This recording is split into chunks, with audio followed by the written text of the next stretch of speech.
I was talking to a friend of mine the other day, and she said something that stopped me dead in my tracks. She said, Alfonso, I'm miserable in my job. I'm miserable in my relationship. I'm miserable with where I live. But I'm scared to change anything because what if it gets worse? And I looked at her and I said, baby, let me ask you something. How's staying the same working out for you? See, that's what we're going to talk about today.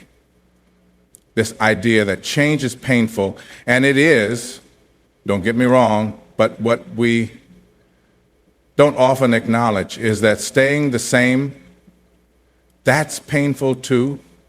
Sometimes it's even more painful. The difference is one pain leads to growth, and the other pain leads to, well, more of the same pain. Now, I want you to think about something with me for a moment. Think about the most comfortable chair in your house. You know the one I'm talking about, that chair that's molded perfectly to your body, where you can sink in and forget about the world. Feels good, right? But here's the thing about that chair. If you stayed in it for days, weeks, months, your muscles would start to atrophy, your circulation would slow down, your body would literally start breaking down from the very comfort that felt so good. That's what happens when we refuse to change. We think we're protecting ourselves, but we're actually slowly dying. Not physically, maybe, but emotionally, spiritually, mentally. I remember when I was working that corporate job years ago, every Monday morning, I'd wake up with this knot in my stomach. Every Sunday night, I'd get what I called the Sunday scaries, that dread creeping in about the week ahead. But you know what I told myself? At least it's stable. At least it's predictable.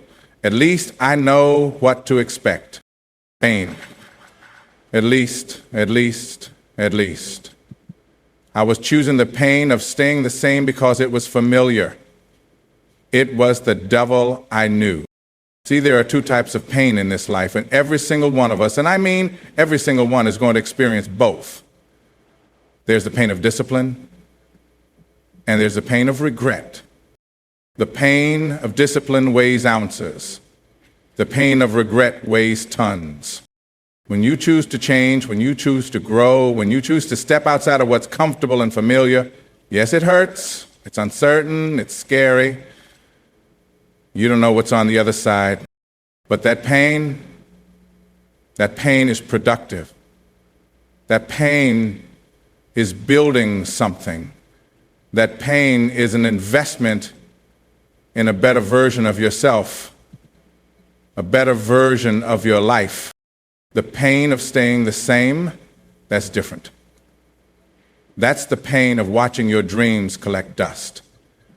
That's the pain of looking in the mirror and not recognizing the person staring back at you, because you've compromised yourself into somebody you never wanted to be. That's the pain of being 40, 50, 60 years old and realizing you've been living someone else's life because you were too afraid to live your own. Let me tell you something. I've experienced both kinds of pain, and I'm here to tell you that the pain of regret will eat you alive from the inside out. It's a slow poison that makes you bitter, resentful, and small. Now, I want to get a little scientific with you for a moment, because understanding why change feels so hard can actually help us navigate it better. Our brains are wired for survival, not for growth. That ancient part of our brain, what scientists call the reptilian brain, its job is to keep us alive. And you know what keeps us alive? Predictability, patterns, the familiar. When you try to change something, whether it's your job, your relationships, your habits, your environment, that ancient brain starts sounding alarm bells. Danger, danger. We don't know what's out there. Stay where it's safe. But here's what that ancient brain doesn't understand. What's safe isn't always what's good for us. Sometimes what's safe is actually what's slowly killing us. I had a mentor once who told me, Alfonso, your comfort zone is a beautiful place, but nothing ever grows there. And that stuck with me because it's true. Growth requires discomfort. It requires uncertainty. It requires faith in something you can't yet see. The beautiful thing is, every time you push through that discomfort, every time you choose growth over comfort, you're literally rewiring your brain. You're creating new neural pathways. You're proving to yourself that you can handle uncertainty, that you can adapt, that you can not just survive change, but thrive in it. But let's talk about what it really costs to stay the same, because I think we underestimate this.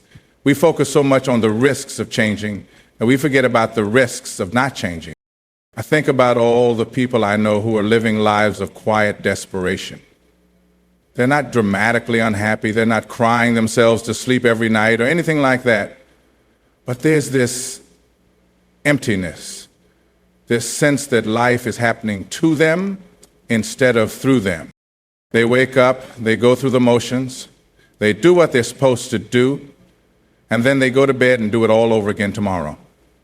And years pass like this. Decades pass like this. And somewhere along the way, they stop dreaming, they stop imagining what's possible, they stop believing that their life could be different, could be better, could be their own. That's the real cost of staying the same. It's not just that you don't get what you want, it's that you stop wanting anything at all. You stop believing you deserve anything different. You stop believing you're capable of anything different. I've seen people become ghosts of themselves because they chose safety over authenticity for so long that they forgot who they really were underneath all those compromises. And the tragic thing is, most of the time, the thing they were so afraid to lose, the job, the relationship, the lifestyle, it wasn't even making them happy in the first place.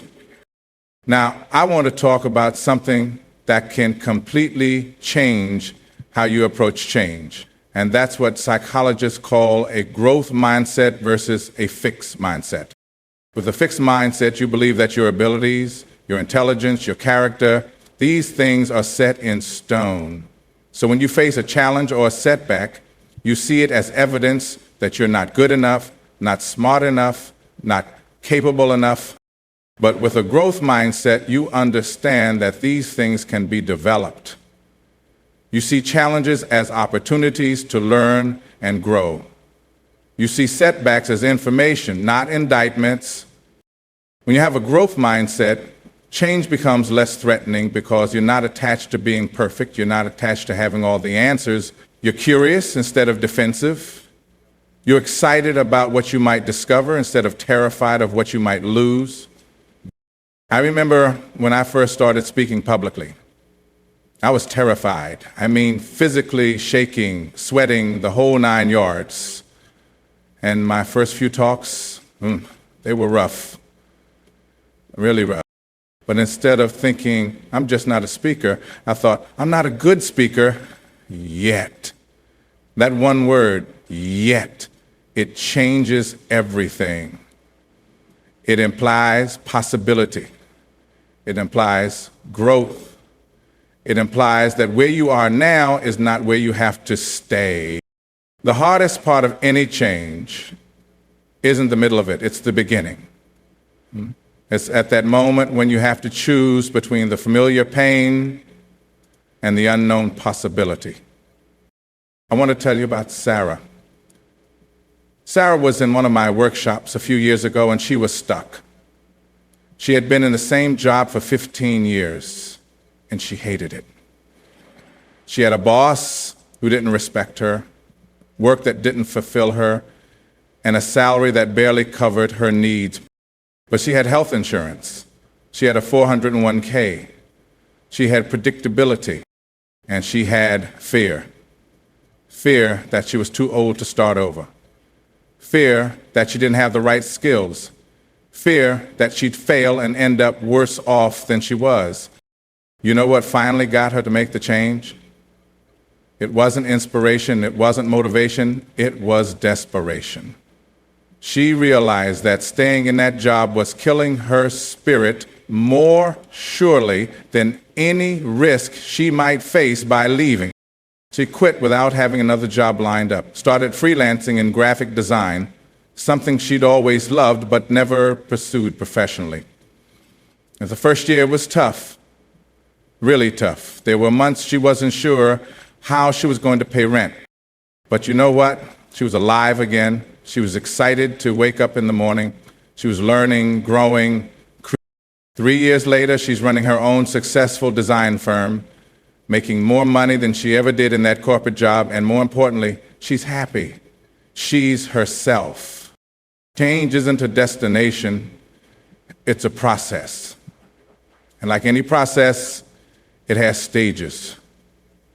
Understanding these stages can help you navigate them with more grace and less resistance. First, there's the ending. You have to let go of something, a job, a relationship, a way of thinking about yourself, a familiar routine.